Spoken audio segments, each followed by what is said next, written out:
Muita paz para todos, dos dois lados da vida. Nós estamos felizes e honrados em, mais uma vez, estarmos aqui perante todos, que é uma responsabilidade enorme.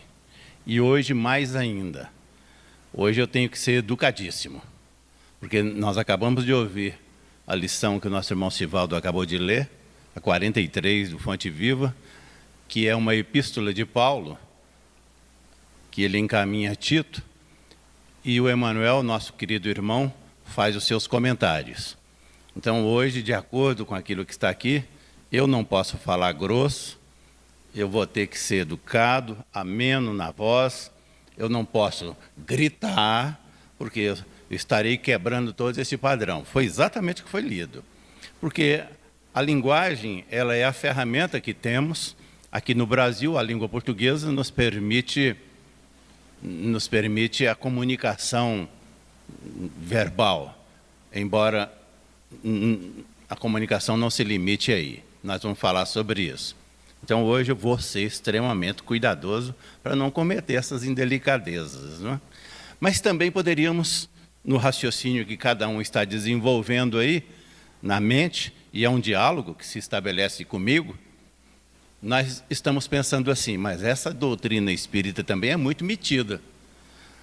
Como é que ela traz para discutir num plenário, numa reunião pública, com a presença de encarnados e desencarnados, ela vem e traz um tema desses?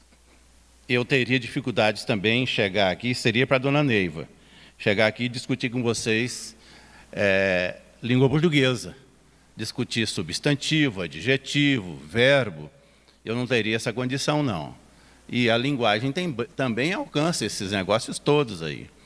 Mas hoje não. A reflexão que nós vamos fazer é uma reflexão voltada para o cristianismo redivivo. Bem, como é esta reflexão voltada para o cristianismo redivivo?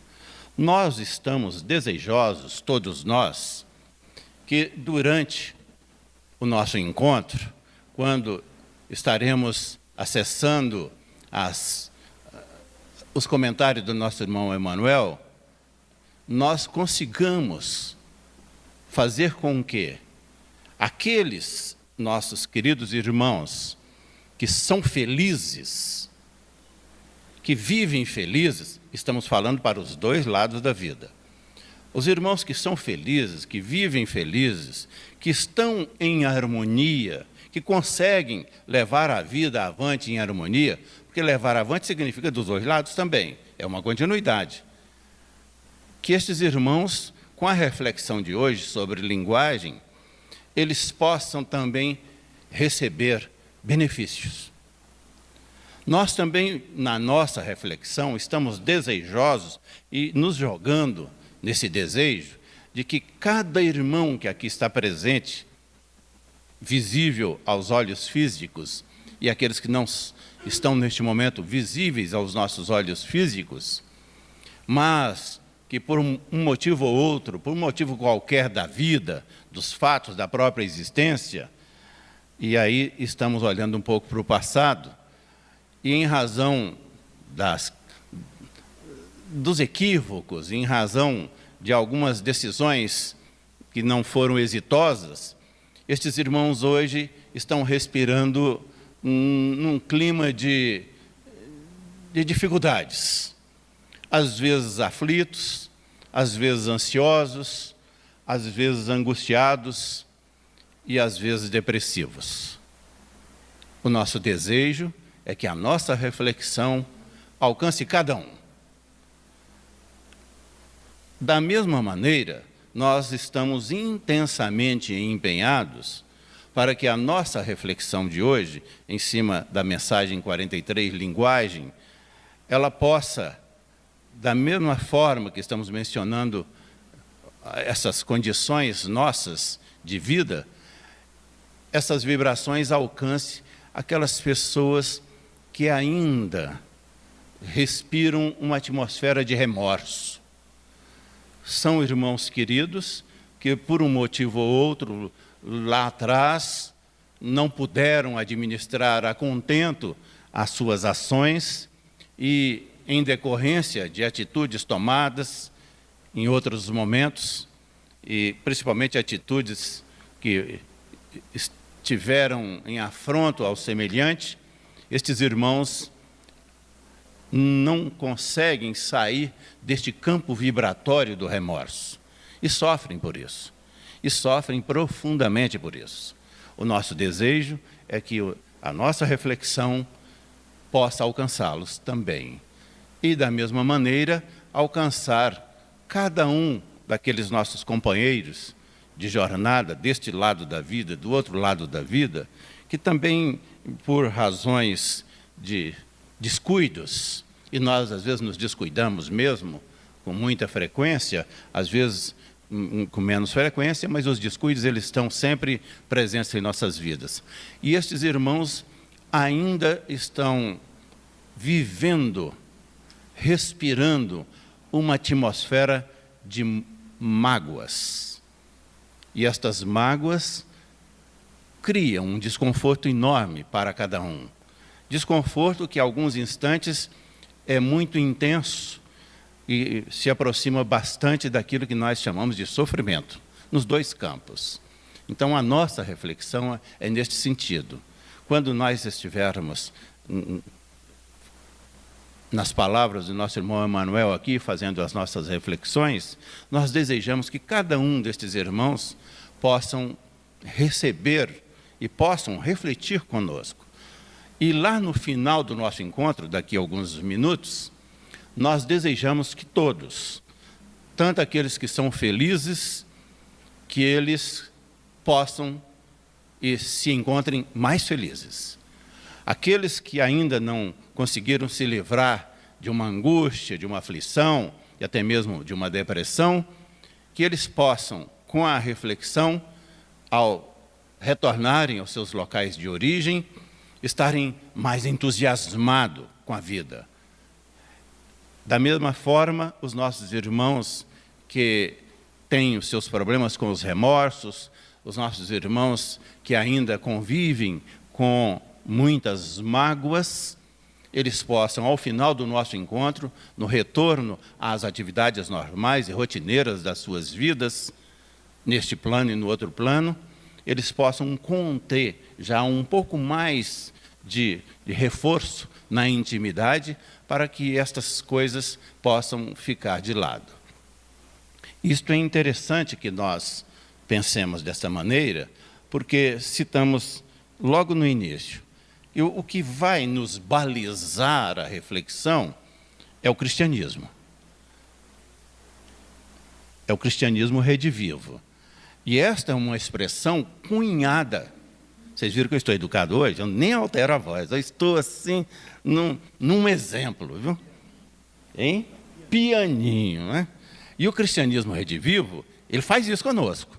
Às vezes eu não obedeço muito, aí eu fico meio empolgado, aí me perco um pouco, mas hoje não, hoje eu estou pianinho. E o cristianismo redivivo é uma expressão cunhada dentro da doutrina espírita, porque o cristianismo, ele antecede ao espiritismo. Mas quando o espiritismo chega pelas mãos de Kardec, de toda uma equipe, em 1857, vai fazer agora 163 anos, o cristianismo ele não chega assim nos moldes que ele existiu lá atrás, não. Ele chega de forma diferenciada. Aí os espíritas, lá do início, os pioneiros, eles escreveram assim, que é um cristianismo redivivo. E aí eu fui pesquisar esse negócio de redivivo, né, que é uma palavra que não é muito empregada rotineiramente. O que eu encontrei lá? Eu encontrei que redivivo significa que voltou à vida. Olha que coisa interessante. Que o cristianismo redivivo é aquele cristianismo lá de Jesus, do início, que volta à vida. É um caminho bom para que nós façamos aí umas ilações, para que tiremos daí alguns resultados. Mas achei mais. Achei que o cristianismo redivivo, e que a palavra redivivo, ela diz assim, que é o cristianismo renovado. É um cristianismo renovado. Quando se fala em cristianismo renovado, particularmente, as ideias estão aí todas soltas, e nós sabemos aqui dos diálogos que estão sendo estabelecidos. Mas, pessoalmente, eu imagino que, quando se fala em renovação, eu estou sendo um pouco mais ousado, e estaria mais ou menos assim insinuando. O cristianismo renovado é aquele que se renova com coisas novas. Ele renova com coisas novas. Na verdade, não. Na verdade, o cristianismo ele não se altera. O cristianismo que Jesus vem e deixa para nós, ele não se altera. O cristianismo que hoje nós estamos nos dando essa condição de podermos aqui refletir, ele não se altera uma vírgula sequer.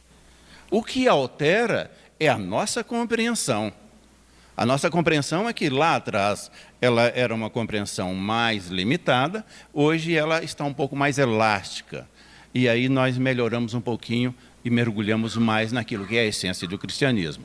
Mas está valendo também, estão dizendo que Rede Vivo é renovado, quem achar que pode aceitar essa concepção, aceite. Eu estou tendo dificuldades, mas eu gostei mesmo, foi de uma outra concepção, do cristianismo remoçado. Será por quê, hein? Será por quê que a minha particularidade, a minha simpatia pela expressão remoçado veio assim de imediato? Foi amor à primeira vista. Também não vamos ficar quebrando cabeça com isso aqui, não. Mas é verdade, o cristianismo Rede Vivo é o cristianismo remoçado. E nas nossas ilações de hoje, nas nossas reflexões, na mensagem que foi lida, e eu vou ler a carta, um pedaço desta, o Paulo escreveu assim: a linguagem que nós utilizamos, e eu paro um pouquinho para dizer, é uma expressão, quando me refiro à linguagem, é uma expressão comum e todos nós aqui dominamos isso. Não é bem assim, não. Porque existem nossos irmãos que são surdos, mudos, e eles não têm linguagem, mas eles se comunicam com o mundo. Existem irmãos que têm as suas dificuldades no momento assim de desequilíbrio, de uma emoção mais intensa, que eles jogam as coisas que estão nas mãos. Isso era chique lá atrás. Lá há muitos anos, quem tem cabeça branca não passa uma palestra que não fale de passado e desses registros. Né? Mas é isso mesmo. Lá atrás era chique no meio social, vou rimar a palavra, chique com chilique. Dava um chilique, a pessoa dava um chilique e arremessava um objeto no outro. Pois não é que isso aí também é uma linguagem? É uma linguagem? Outra coisa, às vezes nós, nas nossas casas, ou às vezes no nosso ambiente de trabalho, ou às vezes mesmo na rua hoje acontece muito no trânsito, mas em casa nós nos contrariamos facilmente. Nós ficamos indignados com as coisas facilmente. Basta que o nosso interlocutor em casa, principalmente se for o pai ou se for a mãe, ele tenha uma opinião um pouco diferenciada da nossa, que nós ficamos indignados. E aí nós jogamos as coisas. Empurramos o prato com mais intensidade. Viram que eu estou educado hoje? Com mais intensidade. Às vezes nós até estamos tomando água, nós tomamos com mais impetuosidade. Pois não é que isso aí também é uma linguagem? Também é uma linguagem? No trânsito, da mesma maneira, quando nós, com gestos, às vezes não muito recomendáveis, nós nos comunicamos com os condutores dos outros veículos, porque não gostamos daquilo que recebemos. Quando alguém nos dá uma fechada, ou quando alguém buzina, ou quando alguém chama roda dura, eles chamam só os idosos. Ou quando alguém chama de roda dura, ou que está impedindo o trânsito, aí nós ficamos, vou utilizar a palavra, irados. E gesticulamos. Isto também é uma comunicação. Então, quando o nosso irmão Paulo, lá pelos anos, ele deve ter escrito aqui, lá pelos anos 40, 50 da era cristã, quando ele escreve essas cartas, porque ele escreveu muito. O Paulo, nós estamos falando do Evangelho, estamos falando do cristianismo redivivo. As epístolas do Paulo, elas não compõem tecnicamente aquilo que nós chamamos de evangelhos. Mas ele escreveu sozinho mais do que os 4 evangelistas. Então, a importância, a presença do Paulo para o cristianismo, ela é assim, nós não temos como estudar as doutrinas, nós não temos como estudar a doutrina espírita e o cristianismo sem não passar pelo Paulo, porque ele escreve muito, e ele não só escreveu lá no início, na época de Jesus, logo que Jesus retornou à vida espiritual, não. Ele comparece lá na equipe do nosso irmão Allan Kardec, em 1857, ou seja, naquele período de 1857 até 1869, isso está no Evangelho, o Kardec identifica ele lá. Ele comparece, ou seja, o Espírito Paulo comparece lá e também dá a sua colaboração com a estruturação da doutrina espírita. Então, quando nós estamos aqui falando do cristianismo redivivo, desse cristianismo remoçado, nós estamos buscando, lá na origem, nas palavras da escrita do Paulo, mas olhando já com um olhar do cristianismo redivivo para cá, do cristianismo remoçado para cá. O que ele escreve lá, e que é a lição 43? Ele escreve assim, que a linguagem, e nós estamos lendo isso e esclarecendo que linguagem é muito mais amplo do que só falar. Mas ele escreve assim, a linguagem, nossa linguagem, deve ser sã. Olha, necessariamente, vamos palavra por palavra aqui, necessariamente, quando falamos de ser são, nós estamos, sem dúvida nenhuma, nos referindo ao processo saudável, de uma saúde tranquila.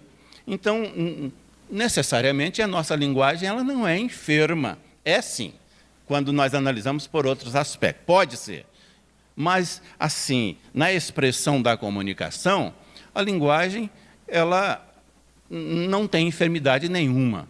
Quando eu estou tossindo, estou rouco, e que atrapalha um pouco a minha linguagem, não é a linguagem que está ruim, sou eu que estou ruim.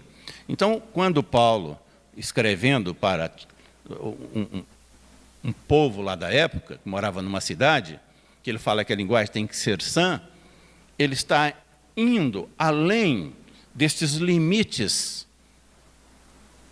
de ser sadio, pelo menos sadio no sentido biológico. Ele está falando são aqui, é num sentido também espiritual. Ele está dizendo que quando nós estamos em qualquer diálogo, a nossa linguagem ela tem que ser sã naquilo que envolve a ética, naquilo que envolve o campo moral, naquilo que envolve a amorosidade. Ela não pode ser uma linguagem que ofenda. Isso ele comenta, o Emmanuel, nosso querido irmão, comenta nessa passagem aqui. Então, ele escreve lá para aquele povo. Diz assim, a nossa linguagem, ela deve ser sã e irrepreensível. Ele não dá colher de chá, não. Ele não diz assim, não, de vez em quando você pode se dar o luxo de exceder um pouquinho na sua linguagem, você pode se dar o luxo de ser um pouco mais ríspido, de falar mais alto. O cristianismo remoçado, o cristianismo redivivo, as lições crísticas, quando nós estamos estudando e refletindo hoje, com o desejo intenso de que irmãos nossos, que estão sofrendo porque estão algemados por mágoas cultivadas em outros momentos, e ainda não puderam compreender isso, quando nós estamos desejosos que irmãos nossos que vivem intensamente as horas do dia e da vida vinculado a um sofrimento em razão de atos praticados e que esses atos registrados na consciência marcam profundamente com um remorso, No instante que nós estamos refletindo isso aqui, nós estamos falando que a linguagem, ela é importantíssima para nós. Porque a linguagem, lá no finalzinho, o Paulo escreveu, e nosso irmão leu agora mesmo, Paulo não, foi o nosso irmão Francisco Cândido Xavier, num comentário do Emmanuel. E ele escreveu assim: a linguagem é canal do eu. A linguagem é canal da alma. Então, quando eu me encontro numa relação, numa comunicação com o mundo, com o universo, com o planeta, com os irmãos queridos que dividem o oxigênio da vida no mesmo momento, é a minha alma. Ou seja, a voz, o sistema fonador, as cavidades da face, as narinas, a inspiração e a expiração que faço do oxigênio são instrumentos. Isso para quem se comunica, está verbalizando a fala. Mas nós dissemos, em alguns momentos, que eu posso me comunicar, às vezes de forma um pouco mais grosseira, quando eu faço a remessa de alguma coisa que está na minha mão em direção a alguém. Isso é possível que essa remessa, quando eu jogo esse negócio, eu faça por descuido, assim, sem nenhuma intenção. É possível, sim.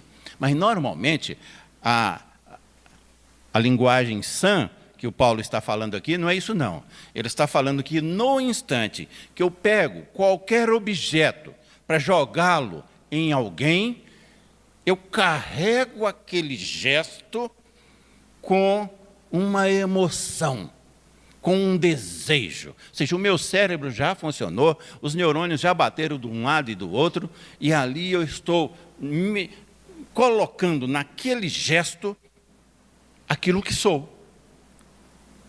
Aquilo que sou. O irmão diz assim: a linguagem é canal da alma, canal do eu. Ou seja, quem está observando, observador, a gente tem que ter cuidado com o observador. O observador é aquele que está atento àquilo que ocorre. Às vezes nós não somos tão atentos assim não, mas o observador é quem fica atento, enxergando o que ocorre. E o observador, via de regra, ele, ao observar, ele conclui de acordo com o que ele viu. Mas ele conclui também de acordo com o que ele viu, mas de acordo com as conveniências pessoais. Qual é o interesse que eu tenho na minha conclusão do fato que eu observei? O observador, dificilmente, o observador será fiel ao fato observado. Numa linguagem bem simples, o observador sempre ele altera, uma palavra mais forte, ele detona o fato observado quando ele tem interesses envolvidos. Então, um observador, quando está observando alguém num diálogo e que, de repente, esta pessoa pega o objeto e joga em direção a outrem, ele tira as suas conclusões. Ele pode ser apressado, se ele tem amizade com quem jogou o objeto, e provavelmente, após ouvir uma discussão, ele vai dizer assim: jogou porque ficou nervoso, ameniza um pouco, num diálogo com outra pessoa, para justificar. Não, o fulano reagiu daquela maneira, é porque também ele foi insultado, né? E ninguém é de ferro, e ninguém tem que levar desaforo para casa, então não machucou, ou seja, nem feriu, o objeto que alcançou o outro nem feriu. Às vezes o observador comete essas indelicadezas, mas o fato real não é o observador que vai perceber, não. A realidade daquilo que está ocorrendo é de quem praticou, é de quem fez, é de quem se comunicou, é a linguagem que se utilizou. Eu estou, neste momento, me comunicando aqui. Estou utilizando uma linguagem, estou verbalizando um raciocínio, mas vocês estão me observando a face. É possível que atrás dos olhos aqui, de repente, em alguns momentos, corram umas gotas de lágrimas, que vocês não vão ver daí. Vocês não vão perceber por que é que estas lágrimas estão correndo nos meus olhos. Mas aqui, internamente, eu saberei responder.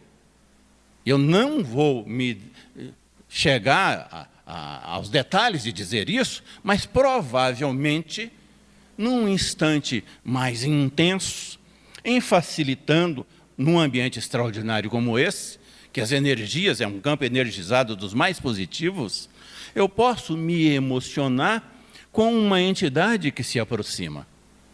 E posso verter algumas gotas de lágrimas. É uma comunicação. Para um observador desencarnado, atento, ele vai chegar a essa conclusão. O Elvésio, neste momento, registrou com muita emoção a aproximação do Jorge Cauí, por exemplo, que é um irmão querido da casa e que frequentemente está aqui conosco. Então, as comunicações, a linguagem, ela é muito complexa. Então, vocês estão me olhando, às vezes a minha face fica um pouco mais tensa. É fácil para o observador fazer análise, assim, olha, o Elvésio hoje veio para cá com os nervos à flor da pele. Ele não está conseguindo ele não está conseguindo uma comunicação que seja aproveitável, porque ele está nervoso. É a análise que o observador faz, mas a realidade, ela está aqui. Que o irmão que está fazendo análise, o observador, ele não está vendo, porque é intrínseco, é da alma. Daí o Emmanuel cuidar de dizer, olha, a linguagem é canal da alma, é canal do eu. Eu, para quem não tem lido muito a respeito, é a personalidade nossa naquele momento. Tem um livro, já tem uns 2 ou 3 anos, editados, que é um livro interessantíssimo, para quem nunca leu, se puder ler um pouquinho sobre ele, e ele, principalmente, as lições, conflitos de egos. E depois vem a continuidade. Eu não vou ficar falando dessas coisas aqui não, porque depois o conflito de egos é exatamente isto. Eu carrego comigo um arquivo de 40 mil anos. Eu sou eu, neste instante aqui, estou tentando me comunicar com um grupo de encarnados e desencarnados, trazendo à tona registros do meu projeto de vida pessoal para esta encarnação, mas é impossível que eu faça isso aqui com esta nitidez, com esta comunicação remoçada à luz da doutrina espírita, sem, às vezes, não lançar mão dos arquivos que tenho comigo, da última encarnação, da penúltima encarnação. Então, os conflitos dos egos é em razão das presenças destas outras lembranças, daquilo que eu tenho na minha consciência. O meu arquivo chama-se consciência, daquilo que eu tenho na minha consciência, e às vezes me incomoda um pouco. Às vezes eu pego aquilo que estou já de domínio deste ego Elvésio e misturo um pouquinho com o ego do Sebastião lá atrás, quando há alguns anos, não estou dizendo que eu me chamei Sebastião, não, do Sebastião lá atrás, do João lá mais atrás, que eu vivenciei em outros momentos, e eu misturo isto. Na semana passada, eu vou falar um milagre, mas não vou contar o santo, não. Eu cheguei aqui e tinha uns 3 ou 4 irmãos ali na biblioteca conversando. Aí eu brinquei com eles, eu contei os irmãos, eram uns 3 ou 4, falei, ó, se somar a idade... Não me coloquei no meio, não. Falei, mas se somar a idade desse povo aí, dá 500 anos, dos que estavam lá. E eles estavam brincando, e eu fui entrando, eles me pegaram, também devolveram. Eu só pensei, né? E eles devolveram assim, Elvésio, na última encarnação você foi o quê? Você foi quem? Aí eu falei, olha, eu não sei não, mas eu devo ter sido alguém aí das Minas Gerais, do estado de Goiás, que vivenciou um período de vida simples, mas envolvido com coisas que às vezes não foram muito salutares. Mas nós vamos não entrar nisso, não. É só para dizer que na minha comunicação naquele instante, eu não fui real, eu busquei no meu arquivo, porque mesmo querendo ou não, eu mergulhei no meu ânimos, na minha alma, para trazer à tona, forçando uma barra, para trazer na minha mente algumas lembranças para responder aos meus irmãos. Então eu estava me comunicando, mas às vezes numa comunicação que não era a verdadeira daquilo que eu preciso ser. Mas continuando aqui o que nosso irmão escreve. Ele escreve assim, que nós, na nossa linguagem, nós devemos utilizar, ela deve ser sã, uma linguagem sã e irrepreensível. E aí nós paramos nessa palavra irrepreensível, quanto ela é forte. O que é irrepreensível? É algo que não tem como negociar. Eu posso ser mais ou menos. Não, irrepreensível significa que ela tem que ser corretíssima e que ela tem que se pautar pela dignidade, pela honestidade, pelo amor. Isso que significa irrepreensível. Irrepreensível é porque ela não merece retoque. Olha que coisa difícil que nosso irmão Emmanuel faz aqui na carta do Paulo, quando ele comenta isso. Diz assim, ele comenta mais ainda, eu não estou nem entrando. O Paulo é que escreve, que deve ser irrepreensível. E o nosso irmão vai lá e escreve assim, o nosso irmão Emmanuel, pela linguagem, a alma se revela para ela mesma. É o exemplo que nós acabamos de citar. Então, quando na sexta-feira passada, eu estava dialogando com os meus irmãos, e, em tom de brincadeira, em tom de descontração, na verdade, a revelação forte que estava ocorrendo, ela era pessoal. Olha aqui o que nosso irmão escreveu. Pela linguagem, a alma se revela para ela mesma.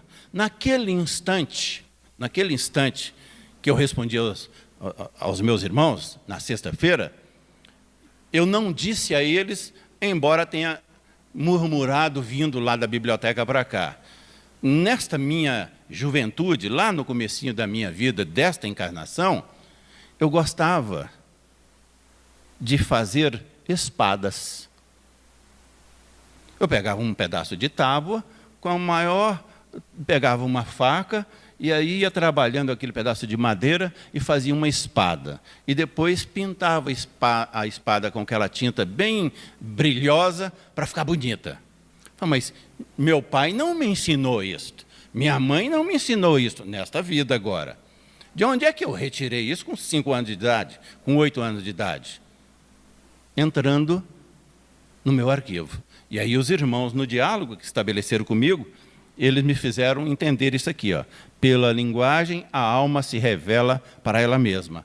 E eu refleti, quando saí daqui, indo para casa, sobre isso. Assim, por que eu gostava de espada lá? Por que eu gostava de armas? É porque em outro momento da minha existência, isso é a comunicação. Eu estou apenas aqui na linguagem, utilizando vários aspectos da linguagem, mas que a linguagem é processo de comunicação, eu estou apenas lançando mão dessas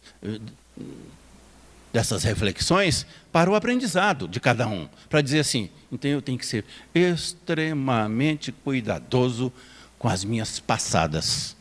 Eu não posso me precipitar nas minhas comunicações com o meu semelhante, porque, utilizando as mais variadas linguagens, porque isto é problema. Quando eu digo que é problema, olha o que o irmão Emmanuel escreve. Olha o que o irmão Emmanuel escreve no comentário, o que ele faz. Aumentar a carga de aflições do vizinho com nossas inquietações é um grande problema. Ou seja, quando eu me comunico, e na minha comunicação eu estou aumentando a carga de problemas, de aflições, porque eu não estou me comportando de forma, pelo menos, regular, como eu posso ter a pretensão de chegar aqui no início de uma fala, como fizemos hoje, e dizer assim, meu Deus, A nossa reflexão de hoje, ela está direcionada para todos nós. Está direcionada para quem já é feliz. Este é o cristianismo remoçado, permitindo as nossas lembranças. Mas tem pessoas, tem irmãos que são felizes. Eles já estão num patamar de felicidade, de equilíbrio, de harmonia. E nós estamos desejosos de que eles saibam se comunicar. Porque na comunicação, eles vão robustecer a felicidade. Da mesma maneira, dissemos, olha, mas dos nossos companheiros de jornadas, muitos ainda vivenciam uma depressão, sofrem por isso. Também, meu Deus, permita que estes irmãos, que às vezes estão respirando nessa atmosfera depressiva, eles possam, com uma reflexão assim, e dos dois campos aqui da vida, nós temos irmãos nessas condições, ao término da fala, ao retornarem aos seus locais de origem, eles possam carregar, no mínimo, na comunicação exercitada, algo que não seja aflitivo. É o que o Emmanuel escreveu aqui. Nossa linguagem não pode fazer-se turva, desequilibrada para os outros. E que estes irmãos que, porventura, ainda tenham experimentado o desconforto de uma depressão, eles se equilibrem. Porque a palavra foi no sentido, a comunicação, ela aconteceu no sentido positivo, no sentido da amorosidade, no sentido de trazer Jesus para dentro de nós. É uma reflexão interessante, profunda, e que nós, ao retornarmos aos nossos lares, no mínimo, sejamos portadores destas condições todas e sabedores de que a linguagem é sempre aquela ferramenta que nos revela externamente. Nem sempre essa revelação ela é genuína, mas ela nos revela para nós mesmos. E esta é tiro e queda. Que Deus nos abençoe. Muita paz.